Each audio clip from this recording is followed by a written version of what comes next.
तो आज का हमारा आप देख रहे होंगे कि हम बहुत दिन बाद फिजिक्स का क्लास लेकर आए हैं। अभी घातांक और कड़ी यानी सर्ट्स एंड डिजिट चल रहा था, लेकिन हमने सोचा कि फिजिक्स भी करा दें, क्योंकि एक वीडियो मैंने डाला था बहुत पहले, आज से 3-4 महीने पहले, और उसके बाद कुछ पढ़ा नहीं, उसके मतलब वीडियो नहीं डाला।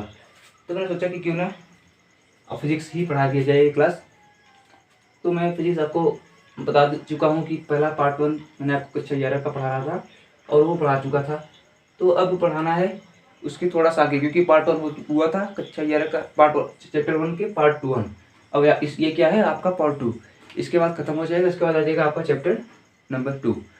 वहाँ से सवालों की शुरुआत होगी और वहाँ से आपको पढ़ने का आनंद भी आएगा। लेकिन ये पहला चैप्टर है हमारा, इसमें कुछ खास तो है नहीं। इससे बस आपको ये जानना है कि फिजिक्स होता क्या है, फिजिक्स से संबंधित किससे है, बेसिक बेसिक चीज़ें, ठीक है।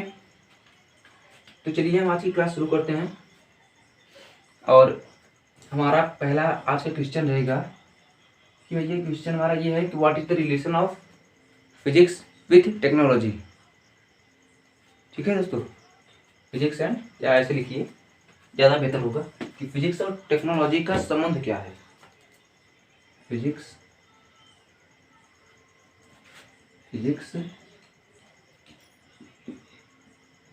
And logic, physics and technology. तो दोस्तों कुछ नहीं, अब मैं आपको बताता हूँ कि ये क्या है संबंध और कैसे है। जैसे अगर मैं कहूँ कि #1 यानी पहला हमारा अगर देखा जाए, ठीक है, पहला हमारा ये है कि भैया एक बात बताइए आप में कि फिजिक्स एंड टेक्नोलॉजी का क्या संबंध है। तो फिजिक्स और टेक्नोलॉजी का बहुत ही गहरा संबंध है। जैसे ये पिता है तो ये पुत्र है, इतना गहरा संबंध है कि भैया अगर फिजिक्स के डिमांड से बनती है, फिजिक्स से बनती है टेक्नोलॉजी, और टेक्नोलॉजी के डिमांड से बनती है फिजिक्स। यानी कि हम सब कह सकते हैं कि physics is the branch that governs technology. यानी फिजिक्स से हम टेक्नोलॉजी का निर्माण करते हैं, फिजिक्स पढ़कर हम टेक्नोलॉजी बनाते हैं। आप जो लैपटॉप, कंप्यूटर, मोबाइल जो भी कुछ भी चला रहे हैं, आपके हाथ में जो है इस वक्त, आप जो जिससे पढ़ रहे हैं, वो सब टेक्नोलॉजी है। और टेक्नोलॉजी बना किससे है? फिजिक्स से। आप जो मोबाइल चला रहे हैं उस मोबाइल में भी कितने फिजिक्स का प्रयोग हुआ है, माइक्रोसॉफ्ट फिजिक्स, इस सब का प्रयोग हुआ है। तो इन सब चीज़ों को ही हम बताने वाले हैं कि कैसे हुआ। तो चलिए देखिए, हम कहते हैं कि भैया न्यू फिजिक्स, यानी कि नए नए जो हमारे फिजिक्स होते हैं, भौतिक सिद्धांत होते हैं, वो नए नए टेक्नोलॉजी को जन्म देते हैं। न्यू फिजिक्स, सॉरी दोस्तों, यहाँ पर न्यू फिजिक्स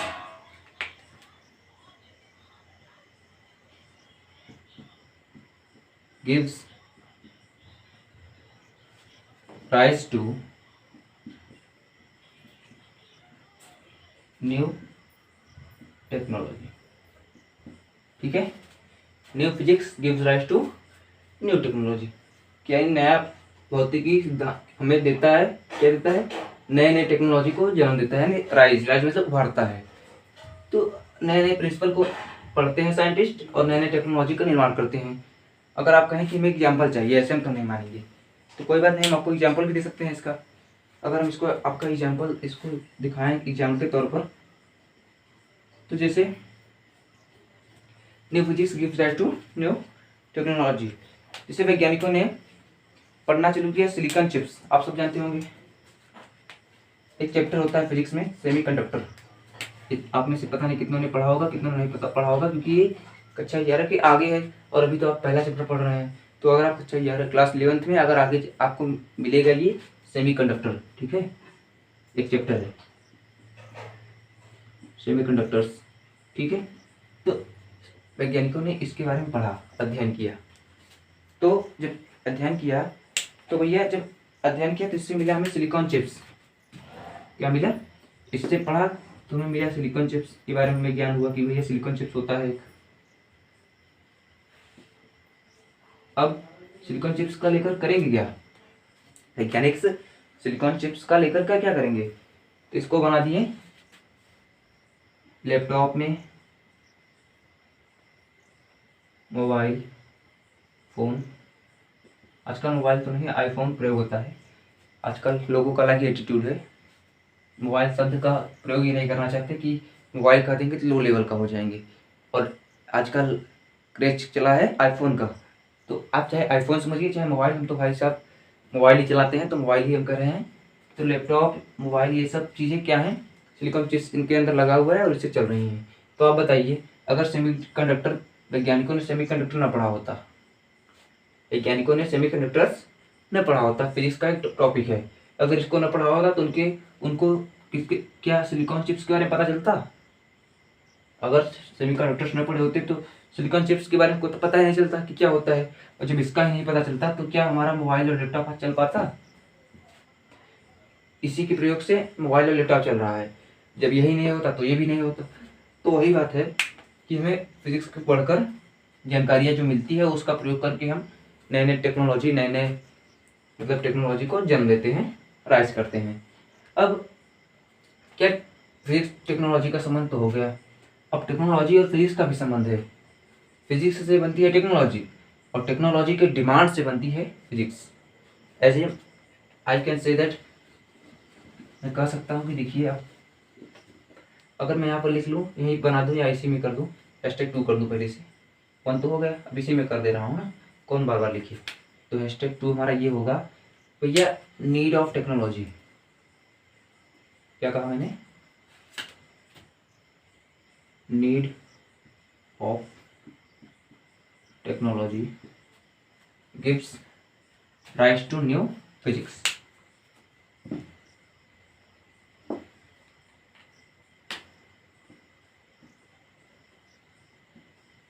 ठीक है, need of technology gives rise to new physics. अब जैसे देखिए ध्यान से, एग्जाम्पल के तौर पर मैं आपको समझाता हूँ कि जैसे आप सब जानते होंगे पहले होता था स्टीम इंजन, भाप वाला धुआं, मतलब उसमें कोयला डाला जाता था, तब उससे इंजन चलता था, हमारा ट्रेन चलता था और आप सफ़र करते थे। तो उसकी एफिशिएंसी बहुत ख़राब थी, बहुत कोयला खर्च होता था, बहुत पैसा लगता था उसको चलाने के लिए, और उसकी हमें ज़रूरत नहीं थी। हमें चाहिए था जो वातावरण को शुद्ध रखे, यानी धुआं न फैलाया जाता, क्योंकि कोयला जब जलता था तो उससे धुआं निकलता था और वातावरण प्रदूषित होता था।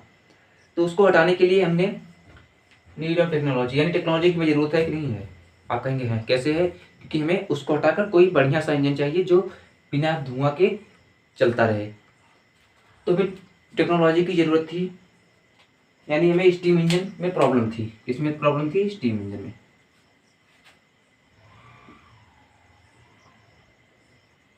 ठीक है, स्टीम इंजन में हमें क्या थी? प्रॉब्लम थी। तो हम पहुंच गए दौड़कर फिजिक्स के पास। देखिए अब नए नए टेक्नोलॉजी की कहाँ गए, नए टेक्नोलॉजी की ज़रूरत पड़ी तो हम पहुंचे फिजिक्स के पास।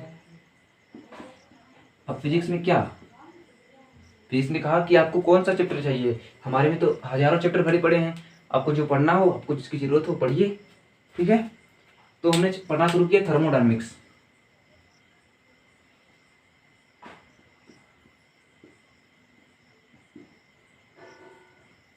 ये फिजिक्स का टॉपिक है थर्मोडायनेमिक्स। ये भी आपको क्लास 11th और 12th दोनों में है, थोड़ा बहुत मिलेगा आपको देखने के लिए।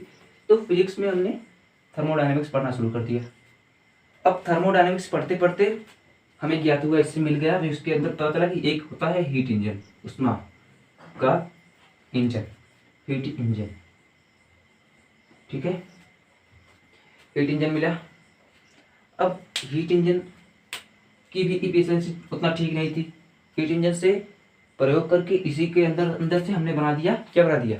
Diesel engine.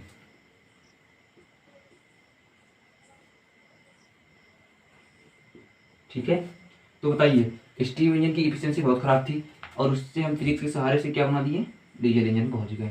पहले हीट इंजन, फिर डीजल इंजन। क्यों? क्योंकि हीट इंजन उष्मा, हमें पता चल गया कि उष्मा से इंजनों को चलाया जा सकता है, लेकिन वही उष्मा हमें मिल नहीं रही थी, तो हमने उसको कन्वर्ट कर दिया किसमें? डीजल में, कि आप डीजल डालिए, आपका इंजन को उष्मा मिलेगा और उससे चलेगी। तो हमने देखिए, स्टीम इंजन को बदल के हमने क्या ला दिया? Diesel engine. तो बताइए इसमें फिजिक्स का योगदान था कि नहीं? अगर फिजिक्स ना होता तो थर्मोडायनेमिक्स में पढ़ते कहाँ? तो फिजिक्स ने हमें दिया थर्मोडायनेमिक्स। इसको पढ़कर हमें पता चला कि हीट इंजन नाम की कुछ होती है। तो हीट इंजन का प्रयोग करके हमने डीजल इंजन में बदल दिया, यानी स्टीम इंजन हट गया और आ गया क्या, डीजल इंजन। ठीक है, तो ये हो गया कि फिजिक्स एंड टेक्नोलॉजी का रिलेशन, कि फिजिक्स और टेक्नोलॉजी में क्या संबंध है। अब इसके बाद बात आती है कि हमारे फिजिक्स में 4 फंडामेंटल फोर्सेस होते हैं। हमारे टोटल फिजिक्स में 4 फंडामेंटल फोर्सेस होते हैं, जिसमें से वही जितना भी आप फोर्स देखते होंगे अपनी ज़िंदगी में, जितना देखा होगा, न्यूक्लियर फोर्स है और न्यूटन्स फोर्स, जितना भी फोर्स है वो सब उन्हीं 4 फोर्सों में से डिराइव हुआ है। मैं आपको बताता हूँ कि कौन से फोर्स हैं। ठीक है, तो हेडिंग डाल लीजिए fundamental forces in nature.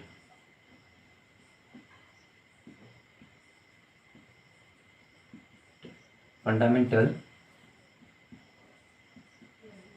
Forces in nature.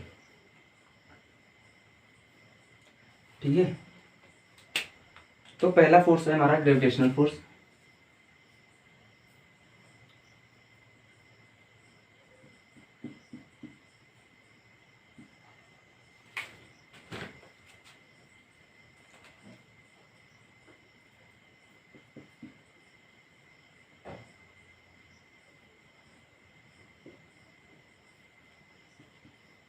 Gravitational force, और उसके बाद दूसरा है हमारा वीक न्यूक्लियर फोर्स।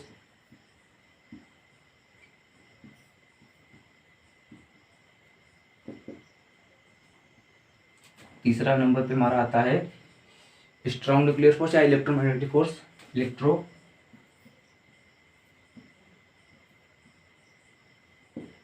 फोर्स।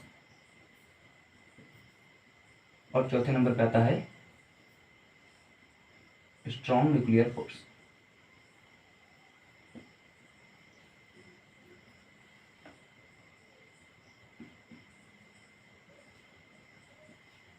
ठीक है, स्ट्रॉन्ग न्यूक्लियर फोर्स, यही 4 फंडामेंटल फोर्सेस हैं जिसका उपयोग करके हम, मतलब इन्हीं चारों फोर्सों से जितना भी फोर्स बनेगा वो इन्हीं चारों में से बनकर ही डिराइव होगा। ठीक है, तो बात आती है कि भैया फंडामेंटल फोर्सेस तो 4 हैं, अब ग्रेविटेशनल फोर्स किसे कहते हैं। तो आप सब जानते हैं कि act between any 2 masses in this universe. ठीक है, यानी 2 मासेस के बीच लगने वाले बल को ग्रेविटेशनल फोर्स कहते हैं। तो ये आपके बीच, हमारे बीच, इस बोर्ड के बीच, हमारे बीच, पृथ्वी के बीच, हमारे बीच, हर जगह से हम ग्रेविटेशनल फोर्स से बंधे होते हैं। अब अभी तक आपने पढ़ा होगा कि पृथ्वी खींचती है, लेकिन अब आगे आप जाएंगे तो आपको पता चलेगा कि हर एक चीज में आकर्षण होता है। ठीक है, तो ग्रेविटेशनल फोर्स हो गया ये। अब बात आती है कि ग्रेविटेशनल फोर्स का रेंज क्या होता है। तो दोस्तों ये होता है अपने आप में वीकेस्ट फोर्स होता है सबसे। आपने इसका एक फार्मूला भी होता है पढ़ रखा होगा कि F बराबर Gm1m2 अपॉन आर स्क्वायर। ठीक है, अच्छा 9th 12th में आपने पढ़ रखा होगा F बराबर Gm1m2 अपॉन आर स्क्वायर, ये फार्मूला होता है। और ये होता है सबसे वीकेस्ट फोर्स।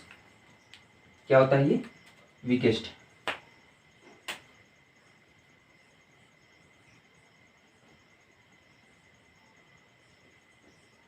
Weakest force. ठीक है, अब जो वीकेस्ट फोर्स होते हैं उसके लिए कोई रिक्वायर डिमांड नहीं करती, यानी जो वीकेस्ट फोर्स होते हैं does not require to medium, यानी उनको मीडियम की कोई आवश्यकता नहीं होती। तो इसको मीडियम की आवश्यकता नहीं है। और ये है वीक न्यूक्लियर फोर्स। ये बहुत ही रेयर केस में आपको बहुत कम ही देखने को मिलेगा, 11 और 12 में तो आपको नहीं ही मिलेगा। हाँ, ये अगर आप उससे भी बाहर जाएंगे, एक्टिविटी लेवल में आप जाकर सोचेंगे तो आपको कहीं कहीं मिलेगा, उसमें भी ज़्यादा नहीं मिलेगा, कहीं कहीं थोड़ा बहुत। ये बहुत ही रेयर केस में निकलता है। ये कहाँ निकलता है, अच्छा आपने सबने एक नाम सुना होगा, अल्फा बीटा गामा का नाम सुने होंगे आप सब। तो ये अल्फा बीटा वाले में नहीं निकलता, अल्फा गामा में नहीं निकलता, बीटा में निकलते हैं। यह निकलता है only in beta decay, only in beta decay. ठीक है, ओनली इन बीटा डीके। और ये एक्ट बिन, और ये होता क्या है, तो ये करता है एक्ट किसके किसके बीच, act between neutrino and other particles, ठीक है, न्यूट्रिनो एंड अदर पार्टिकल्स।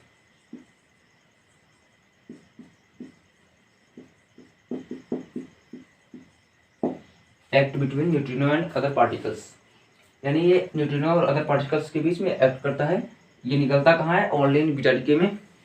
ये हो गया इसकी बातें। और ये थोड़ा सा इससे इसका जो होता है शॉर्ट रेंज होता है। क्या होता है, शॉर्ट रेंज, यानी ये सबसे वीकेस्ट फोर्स ये है, इससे थोड़ा पावर ये फुल ये, और इससे थोड़ा पावरफुल ये, और इससे सबसे ज़्यादा पावरफुल ये। यानी इनका स्ट्रेंथ कैसे बढ़ रहा है, तो इनका स्ट्रेंथ बढ़ रहा है, देखिए ऐसे कर कर ऐसे, ठीक है। पहले छोटा वेरी वीकेस्ट फोर्स, इससे थोड़ा ज़्यादा, फिर इससे थोड़ा ज़्यादा, फिर इससे थोड़ा ज़्यादा। यानी मैं इन चारों में से पूछूं कि आप इससे पूछूं कि सबसे पावरफुल फोर्स कौन सा है, तो आप कहेंगे स्ट्रॉन्ग न्यूक्लियर फोर्स। और सबसे वीकेस्ट फोर्स तो आप कहेंगे ग्रेविटेशनल फोर्स, ठीक है। तो ये हो गया कि act between neutrino and other particles online beta decay में निकलता है, और इसके लिए रेंज मायने करती है। और ये क्योंकि ये शॉर्ट रेंज है, थोड़ा बहुत शॉर्ट रेंज है, ठीक है, शॉर्ट रेंज। तो जो शॉर्ट रेंज होता है इसका 10 की पावर -14 से 10 की पावर -15 के बीच एक्ट करता है। ये सब मैं आपको अलग से बता दूंगा कि ये देखो, ये लॉन्ग रेंज है, ये शॉर्ट रेंज है, ये भी लॉन्ग रेंज, ये शॉर्ट रेंज, जैसे एक को छोड़कर एक है, ठीक है। तो ये हो गई हमारी दूसरी प्रकार की फोर्स। तीसरा है कि इलेक्ट्रोमैग्नेटिक फोर्स। ये सब भी आप जानते होंगे, इलेक्ट्रोमैग्नेटिक, आपको नाम से ही पता चल रहा होगा कि इलेक्ट्रोमैग्नेटिक, यानी ये एक्ट बिटवीन चार्जेस है। ये किसके बीच काम करता है, तो ये चार्जेस के बीच, plus plus repel, plus minus अनरिपेल, एक्ट बिटवीन चार्जेस, ठीक है, एक्ट बिटवीन चार्जेस। चार्जेस यहाँ पर लिख देता हूँ, चार्जेस, ठीक है। अच्छा, ये तो हो गई कि ये एक्ट कहाँ करता है। अब इसके बाद बात आता है कि भैया इसका रेंज कैसा है। तो मैंने आपको बताया लॉन्ग, शॉर्ट, फिर लॉन्ग। ये कैसा होगा, लॉन्ग रेंज, लॉन्ग रेंज है। यानी इसको भी मीडियम की आवश्यकता होगी, आप कहेंगे नहीं, इसका भी इनफाइनाइट तक मीडियम होगा। और इसके बाद बात आती है हमारी चौथी फोर्स, स्ट्रॉन्ग न्यूक्लियर फोर्स, जो कि बहुत ही काम का भी है। और ये आपके फिजिक्स में तो नहीं है, कक्षा 11 और 12 की केमिस्ट्री में पढ़ा हुआ है, तो उसमें आपको देखने को मिलेगा। तो देखिए क्या होता है, ये होता कुछ नहीं है बेसिकली, ये होता है बिटवीन, ये किसके किसके बीच काम करता है, तो बिटवीन न्यूट्रॉन, प्रोटॉन, इलेक्ट्रॉन ट्रांस सुना है आपने, तो उन्हीं के बीच, between neutron neutron, proton proton और न्यूट्रॉन प्रोटॉन, इन्हीं तीनों चीज़ों के बीच में, ठीक है, इन्हीं तीनों चीज़ों के बीच में। इलेक्ट्रॉन इसमें नहीं आता, क्योंकि आप सब जानते हैं कि ये है हमारा परमाणु एक होता है, जिसमें यहाँ पर होता है न्यूट्रॉन प्रोटॉन, और इलेक्ट्रॉन बाहर चक्कर लगाता है, ठीक है। तो जो अंदर होता है ना, इसी के अंदर हमारी प्रोटॉन प्रोटॉन, न्यूट्रॉन प्रोटॉन और न्यूट्रॉन न्यूट्रॉन के बीच क्या लगता है, स्ट्रॉन्ग न्यूक्लियर फोर्स। और सबसे स्ट्रॉन्ग यही होता है, ठीक है। ये लॉन्ग रेंज है, तो ये कैसा होगा, short range, long short long short. तो ये हमारा हो गया between neutron neutron, proton proton और न्यूट्रॉन प्रोटॉन। और एक खास बात और है, वैसे तो ये केमिस्ट्री की चीज़ें हैं, मैं आपको यहाँ पर बता नहीं सकता, लेकिन थोड़ा बहुत अगर बताने की कोशिश करूँ तो समझिएगा ध्यान से। जैसे मैं इस कलर से बताता हूँ, आपको समझ में आएगा। देखिए, जैसे ये मान लीजिए हमारा एक परमाणु है, और इसके अंदर हमारा है परमाणु, ठीक है, ये है परमाणु। तो आप जानते हैं कि यहाँ पर न्यूट्रॉन प्रोटॉन है, और यहाँ पर इलेक्ट्रॉन है जो चक्कर लगा रहे हैं, ठीक है, इलेक्ट्रॉन चक्कर लगा रहे हैं, बहुत सारे इलेक्ट्रॉन यहाँ पर है।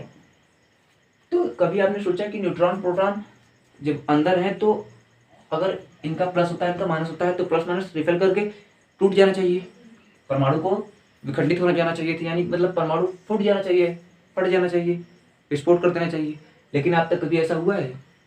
और आप जानते हैं कि सभी मतलब सभी द्रव्य मतलब मैंने द्रव्य कहा है, यानी मैटर, जितना भी मैटर है सब परमाणु से मिलकर बने हैं।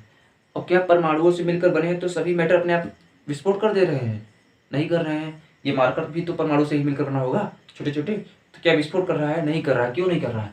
क्योंकि न्यूट्रॉन और प्रोटॉन जो ये फोर्स लग रहा है, ये अपने आप में इतना कसकर झगड़ा हुआ है इन सबको कि इनको भागने नहीं देता। ध्यान देखिएगा, force of neutron is equal to force of neutron, यानी कि समझिए ध्यान से,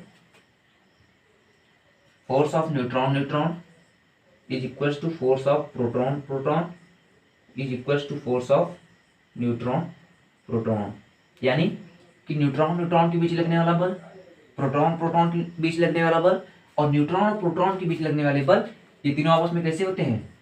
देखिए इक्वल होते हैं। कैसे होते हैं? इक्वल। यानी कि न्यूट्रॉन अगर यहाँ है, प्रोटॉन यहाँ है, तो ये इसको इस तरफ खींचेगा, ये इसको इस तरफ खींचेगा, लेकिन इसका भी बल उतना ही है जितना इसका बल है। यानी अगर 5 किलो ये बल लगा रहा है, 5 न्यूटन ये बल लगा रहा है, तो 5 न्यूटन ये भी बल लगा रहा होगा। तो क्या ये दोनों आपस में टूट जाएंगे? नहीं टूटेंगे। क्यों नहीं टूटेंगे? क्योंकि बल सेम है। अगर कोई एक वस्तु है, आप इस तरफ से खींच रहे हैं, मैं इस तरफ से खींच रहा हूँ, और आपका भी बल उतना ही लग रहा है जितना मेरा बल लग रहा है, तो क्या वस्तु आपकी तरफ जाएगा या मेरी तरफ चला आएगा? नहीं, ये वस्तु यहीं रह जाएगी। क्यों? क्योंकि आपके बल को मैं काट दे रहा हूँ और मेरे बल को आप काट रहे हैं। समझ रहे हैं ना बिल्कुल बात गहराई को?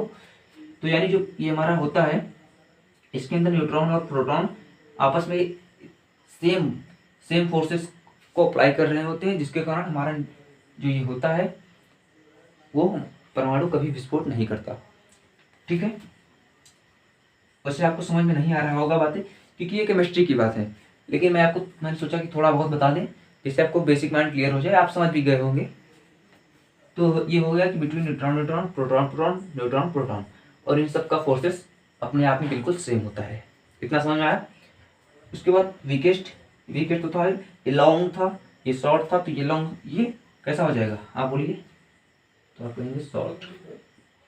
अच्छा, जब शॉर्ट है तो उसको भी मीडियम की रिक्वायर होगी, तो ये कितना मीडियम रिक्वायर करेगा? जितना ये करेगा, 10 की पावर -14 से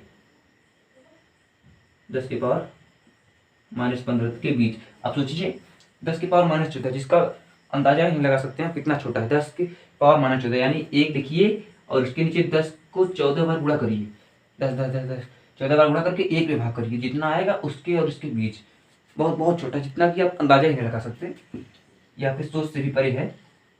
तो 10 की पावर -14 से 10 की पावर -15।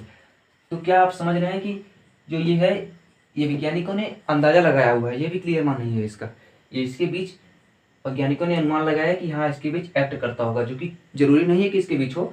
यहाँ पर 15 भी हो सकता है, 18 भी हो सकता है, कुछ भी हो सकता है, लेकिन ये आपसे पूछेगा भी नहीं, बस यही पूछता है कि भैया strong nuclear force short range होता है कि लॉन्ग रेंज होता है, कैसा होता है, ये सब पूछेगा, तो आप सब बता सकते हैं। अब मैं उम्मीद भी करता हूँ समझ चुके होंगे। तो ये हो गई हमारी फंडामेंटल फोर्सेस। 4 फंडामेंटल फोर्सेस होती हैं, मैंने आपको चारों बता दी हैं। अब एक बार इसकी रेंज, ठीक है, इसकी रेंज और स्ट्रेंथ के बारे में बात कर लेते हैं। तो मिटा दे।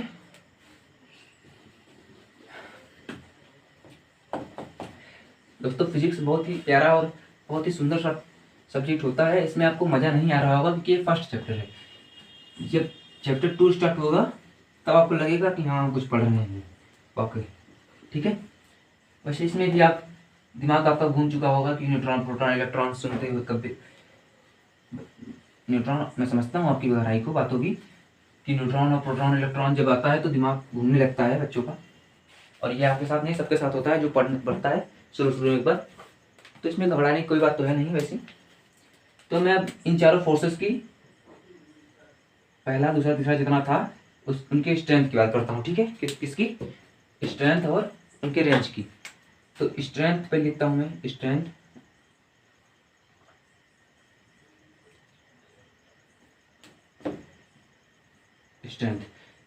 ठीक है, जो हमारा पहला था वो क्या था? आप कहेंगे ग्रेविटेशनल फोर्स। तो ग्रेविटेशनल फोर्स का जो हमारा स्ट्रेंथ होता है वो आप ही बता सकते हैं क्या हो सकता है? ग्रेविटेशनल, पहले मैं लिख देता हूँ, ग्रेविटेशनल फोर्स था, उसके बाद वीक न्यूक्लियर फोर्स, उसके बाद क्या था? इलेक्ट्रोमैग्नेटिक फोर्स, उसके बाद क्या था? Strong nuclear force. तो अगर मैं इसको एक स्ट्रेंथ देता हूँ, एक कितना चल नहीं रहा है, अगर मैं इसको एक दे देता हूँ, एक देखिए यहाँ से 1, ठीक है। तो जब आप इसको 1 देंगे इसका स्ट्रेंथ, तो इसका स्ट्रेंथ हो जाता है 10 की पावर -2। कितना हो जाएगा? 10 की पावर -2। यानी अगर ये 1 है तो ये किससे इससे इससे कितना छोटा है? आप कहेंगे 1/100, यानी 10 की पावर 2, वो भी माइनस में, तो माइनस है इसलिए ऊपर 1, नीचे 10 का स्क्वायर 100, यानी 1/100। अगर ये 1 है तो उससे 1/100 छोटा है, और ये 10 की पावर -13 हो जाता है। ये और इससे कितना छोटा है? 10 की पावर -13, और इसी से ये कितना छोटा है? तो आप कहेंगे 10 की पावर -38। ये होता है इसका स्ट्रेंथ। तुलना, अगर इसे 1 कहते हैं तो ये इतना हो जाएगा, इसे कहते हैं तो ये इतना, इसे कहते हैं तो इतना। क्या अनुपात भी, आप इसे अनुपात भी ले सकते हैं, रेशियो भी समझ सकते हैं। आप जिसको जो समझना है वो समझे। यानी मैं इससे मतलब तात्पर्य क्या है आपका कि देखिए ये कितना छोटा है, 10 की पावर -38। इसका मतलब आप सब जानते होंगे, माइनस है तो इसलिए प्लस दीजिए, तो 10 था तो 1/10, और जो 38 था अब स्क्वायर करिए, तो बताइए 1 का 38 एक ही होगा, लेकिन 10 की पावर 38। सोचिए, अभी 1 में 10 की पावर 38 से भाग हो रहा है। सोचिए यहाँ से 10 की पावर 38 से 1 में भाग, डिवाइड। तो जस्ट इमेजिन करिए आप कि अगर 10 की पावर 38 मतलब 10 गुणे 10 गुणे 10, ऐसे कितना बार? 38 बार। और उसमें 1 का भाग करने के छोटे, कितना छोटा है पता ही नहीं चलेगा, तो इतना छोटा होता है, और उससे इतना बड़ा होता है, फिर उससे इतना बड़ा, ये सबसे बड़ा होता है, ठीक है। ये हो गई हमारी स्ट्रेंथ। अब बात आती है इसके रेंज की, इसका रेंज है क्या, कितना कितना है रेंज, जो कि मैंने आपको बता भी दिया है, लेकिन आप एक बार और देख लीजिए। तो रेंज की बात अगर करें तो रेंज ग्रेविटेशनल फोर्स का लॉन्ग रेंज है, आप सब जानते हैं, अभी ना मैंने आपको बताया, ये लॉन्ग रेंज में आता है, ठीक है, ठीक है, लॉन्ग रेंज। ये शॉर्ट, एक लॉन्ग मिलेगा तो एक शॉर्ट, फिर ये लॉन्ग, और फिर ये शॉर्ट, ठीक है। तो ये होती है हमारी स्ट्रेंथ और ये होती है रेंज। तो वैसे पढ़ाने के लिए तो चैप्टर 1 में भी बहुत कुछ है, डिस्कवरी, साइंटिस्टों के नाम, ये सब भी है, लेकिन जितना मुझे लगा कि हाँ पढ़ाना चाहिए तो मैंने पढ़ा दिया। अब जो कुछ बचा कुचा है आप किताब से खुद से पढ़ लीजिए, क्योंकि उसमें पढ़ाने वाला कुछ है नहीं, उसको आपको याद करना होगा। तो जितना बचा कुचा है वो सब पढ़ लीजिए खुद से। और आज की वीडियो यहीं तक रखते हैं, और आपको पसंद आई होगी मैं उम्मीद करता हूँ वीडियो। तो अब कल से स्टार्ट होगा चैप्टर नंबर 2, जिसका आपको सबको बेसब्री से इंतजार रहेगा, और मिलते हैं कल की वीडियो में। तब तक के लिए धन्यवाद।